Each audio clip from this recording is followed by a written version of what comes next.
liggéey bi li ñu leen di wax tey jii dafa fekk liggéey ba nga xamante ne la waa EMSAT ñoo ma ko dénk man mii Alioune Badara Gueye biñ ma koy dénk pour ñu mën a sàmmoo ak li leen corps de contrôle yi daan wax ne leen ne seen liggéey rafet na kat waaye am na yu ci manqué lenn ci manqué yi ci am bu am solo mooy amu leen manuel de procédure. manuel de procédure jumtuwaay la rek pour wax ku nekk liggéey bi ngay def nan nga koy defee ci ban délai nga koy def ak ci anam yëpp pour ñu mën a wóor ne li ñuy def kat ci dina jëmloo entreprise bi ci kanam loolu rek mooy njariñu manuel de procédure. donc ñoom ñu dénk ma ko ma ñu gunge ma ci loolu nag ci ba ma koy defar ba nga xamante ne du yëfu spécialiste bu toog ci kojam rek toog ci bureau di bind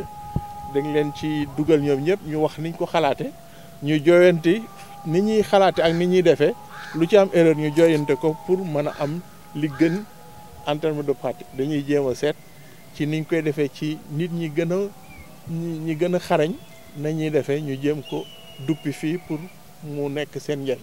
recommandation nga xamante ne génn ci lan la. waaw recommandation yi comme li ma leen koy waxee daanaka damay wax d'abord fa mu jógee dañu war a xam ne ci banqaas yi gën a am doole ci Sénégal la muy IGE inspection générale d'État Cour des comptes mooy jumtuwaay yi état du Sénégal teg pour mën di seet entreprise ak agence yi dépendre ci ñoom ñëpp donc ñoom dañuy seet ne ñoom ñëpp dañu war a tegu ci leen am na benn forme organisation bu ñu war a am c'est-à-dire seen liggéey ni ñu koy defee dafa am ci yoon bu ñu leen ko bëggee bëgg nañ leen bu ñuy def loolu ñu am jumtuwaay bi benn ci ñoom la bu ñu war a teg pour xam kat bu ñu defee benn manuel de procédure mooy wax ku nekk ni ngay liggéey nan nga ko war a defee ci yan anam loolu mooy lu am solo la am na yeneen tamit yu ngi leen teg ci seen ndodd ya nga xam tamit il faut ñu sàmmoo ak moom benn bi ñu ngi koy tuddee cartographie des risques bu ma ko mënee tënk ci wolof bu gàtt rek mooy da ngay jéem a fésal lépp li nga xamante ne bu amee rek day gàllankoor sa liggéey parce que risque noonu lañ tuddee ci wolof jëf-jëf ba nga xam ne bu sottee rek day am njeexital bu bon ci yow xam nga loolu am na solo lool nga xeex ko balaa mu lay ñëw di la nërmel loolu dafa am solo ñoom ñi ngi ci yoon bi dañ am nañ yaakaar ne feek diir dinañ ko mën a def ba mu mat daanaka donc aar entreprise bi daal li am solo mooy aar ko ba lépp li muy mébét ci lu baax ci liggéeyam ñoŋ ak am mujjantal bu rafet. On l'a dit, nous pouvons dire que nous venons de recevoir le manuel de procédure et le travail du contrôleur interne, de la cellule de contrôle interne, s'agira de mettre en pratique ces procédures. Donc pour un premier temps, il va nous falloir partager ces procédures avec l'ensemble du personnel, implémenter les procédures, amener le personnel à s'impliquer pour que ces procédures puissent être mises en place. Donc après ce premier travail-là, nous pourrons à la suite aller voir, faire un suivi, je vais dire, de toutes les procédures qui ont été mises en place pour voir est-ce que le personnel est en train de l'appliquer. Donc pour l'instant, je peux dire qu'on n'a pas encore commencé le travail puisqu'on vient de recevoir le manuel. Mais juste avant, il y avait eu un contrôle, je peux dire un diagnostic général qui a été fait pour voir où est-ce qu'on en était. Et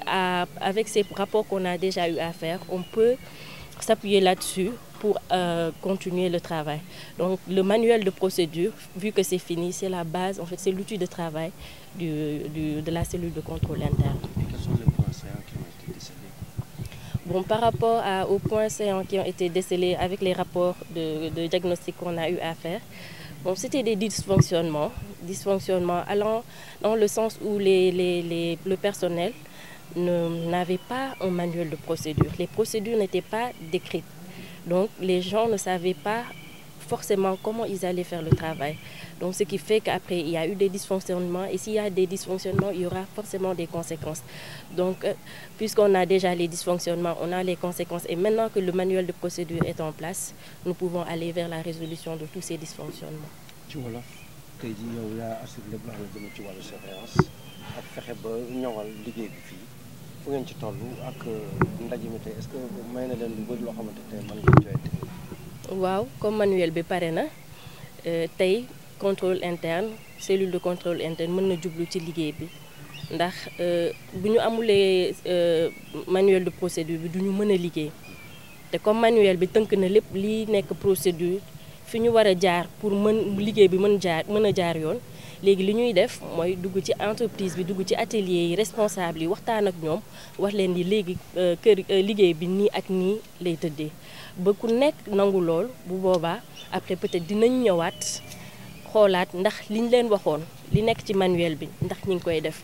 après nag ñu xool li nekk ci biir manuel bi ak ñoom lu ñuy def ndax dëppoo na ñu mën a def suñuy rapport jox ko direction générale bu amee ay recommandations it yu ñuy def après loolu ñu mën ko def jox ko direction générale mu wàcceewaat ko tamit ci personnel bi. laataa manuel de procédure bi yan pakk-pakk ngeen gisoon ci liggéey bi. waaw balaa manuel de procédure bi di ñëw jot nañ def benn diagnostic dugg ci atelier yi service yi xool liggéey bi nan la doxee bi ñu ñëwee ci biir service yi gis nañ ne nag am na loo xamante ni doxul woon ndaxte amuñu woon procédure ku nekk da nga doon demee ci liggéey bi. ak sax lu mel ni lan. lu mel ni lan par exemple tey jii bu nit jëndee xaalis boobu fan la war a jaar kan moo ko war a jël loolu comme manuel amul woon xamuñu woon exactement ku nekk li nga war a liggéey xaalis bi mënoon na jaar ci loxo ku nekk te loolu bu yàggee mën na andi entreprise bi gàllankoor donc bi ñu gisee loolu noonu tey jii comme manuel bi génn na dinañ mën a dikkaat ci problème yooyu noonu ñu gisoon mën a andi ay coppite te gunge tamit responsable yi ñu mën a changer loolu ndax liggéey bi gën a mën a jëm ci kanam. Je voudrais d'abord dire que c'est un travail de longue haleine que nous avons mené depuis que nous avons reçu les recommandations de la Cour des comptes et de l'Inspection générale d'État à la suite de missions d'audit. Nous avons eu à travailler avec le consultant en mettant en place des termes de référence pour avoir exactement mesuré un peu la dimension du travail qui devait être fait. Et par la suite, donc, la mission a été faite. Le consultant a eu à échanger, à travailler avec les responsables d'atelier, les chefs de section, les chefs de service, pour que nous ayons une vue large de la manière dont le travail est fait, de pouvoir l'évaluer et par la suite y apporter des solutions. Parce que le manuel de procédure est là pour apporter des solutions, nous aider à mieux nous organiser dans le travail pour être plus performants. Les manufactures avaient déjà un système de procédure depuis leur création. Il y a un décret portant un règlement d'établissement qui date de 1982 et qui définit un peu les fiches de poste des différents services. Mais le manuel de procédure est plus actuel et donc nous permet davantage d'avoir une vue large de la structure beaucoup plus actualisée parce que vous savez, entre 1982 et aujourd'hui, il y a eu cette politique de diversification qui a été menée au niveau des manufactures où nous avons ouvert de nouveaux ateliers au niveau de la céramique, au niveau de l'impression numérique, au niveau de la sérigraphie, au niveau du batik, ou ce qu'on appelle la teinture, où nous avons des tenues que nous vendons. Et aussi nous avons des espaces, parce que nous sommes aussi dans un programme de réhabilitation qui nous permet de récupérer des espaces et d'en faire des espaces fonctionnels qui nous permettent de faire des locations et d'avoir plus de rentrées. Je vous dis qu'après la réhabilitation, la rénovation des ateliers, nous sommes en train de réaliser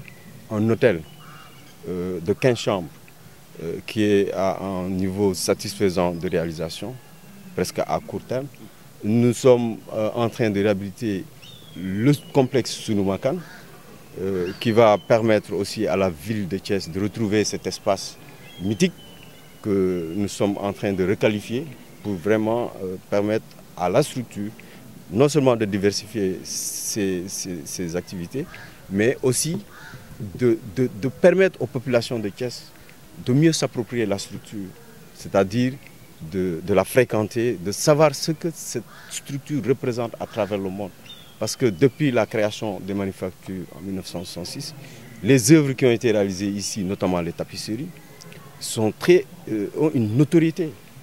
à travers le monde. Donc je crois que nous sommes là en train d'avancer dans le travail à travers ce manuel de procédure. Et déjà, nous avons déjà élaboré un plan stratégique de développement. Donc tous ces documents-là nous permettent d'être mieux organisés dans le travail pour arriver à une performance mieux soutenue. Vous arrivez au terme, relever le niveau. Oui, ça nous permet d'avoir de meilleurs résultats parce que le manuel de procédure, tous ces dysfonctionnements, toutes ces pratiques qui ne vont pas dans le sens de la qualité, nous allons les affronter pour vraiment que le travail se fasse de manière beaucoup plus professionnelle. Ici, quand même, il y a un potentiel qui est là. Donc ce potentiel-là qui est là, il faut le sauvegarder, améliorer et pour arriver à des résultats beaucoup plus probants.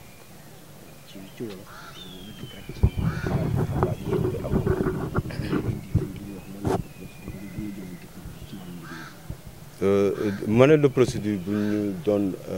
partagé tey ak personnel bi dafa nekk liggéey boo xam ne dañ ko tàmmalee bu yàgg déjà jotoon nañ ay recommandations ak inspection générale d'État avec la Cour des comptes bi ñu ñëwee fii def audit ci recommandation yu gën a am solo manuel de procédure ci la bokk ak plan stratégique de développement. Donc ñu defaat benn plan stratégique de développement mais manuel de procédure bi ñëw yokku ci pour que liggéey bi gën a rafet ñu koy doxalee ci ni mu gën a rafete ni mu gën a baaxee pour que entreprise bi gën a dem ci kanam. Donc tey lañ ko doon partagé ak consultant bi mu nekk liggéey boo xam ne nag xawoon na métti ci moom parce que manufacture ni ñuy liggéey fii amul feneen donc c'est-à-dire boo fi defee benn manuel de procédure mënuloo ko appliquer feneen parce que procédure yi ñu am fii la nature du travail qu'on fait ici c'est une spécificité. Alors donc moom il a tenu compte de tout ça et je pense que nous nii am nañ manuel de procédure boo xam ne c'est adapté à l'entreprise. Li des rek mooy ñu waxtaan ak personnel bi la cellule de contrôle interne di def ay mission de contrôle ñu évaluer di defaraat parce que toute œuvre humaine n'est pas parfaite mais nañ def ni mu gën a baaxee ñu def ni mu gën a rafetee pour que manufacture image bu mu am ci àdduna bi lu mu représenté pour Sénégal ci côté art ñu gën ko lawal nu mu gën a rafetee. waaw ñu ngi ci non seulement parce que aussi manuel de procédure dafa baax parce que liggéey yi dafa gën a yokku 1966 bu ñu créé manufacture dañ doon wax la manufacture nationale de tapisserie rek lañ fi doon liggéey amoon na procédure mais nii yeneen atelier ñu ngi ubbi nañ ko ñu ngi def céramique ñu ngi def batik ñu ngi ubbi ñu ngi def ci impression ñu ngi ci li impression numérique ñu ngi ci sérigraphie te ñu ngi ubbi ay bërëb comme sunu makaan ñu ngi koy defar parce que aussi en plus de ça dañu am programme de réhabilitation defar nañ atelier yi ba pare rénové nañ leen ñu ngi defar benn bâtiment moo xam ne dañ ko récupérer requalifier ko def ko un hôtel de 15 chambres boo xam ne liggéey bi presque pare na équipement bi ci la ñuy jublu donc loolu aussi dafa laaj aussi mu nekk organisation mu am organisation bu baax boo xam ne dañuy maîtriser les procédures maîtriser les mécanismes ba résultats yi nga xam ne moom la ñuy ut ñu mun ko am ci nu mu gën a rafetee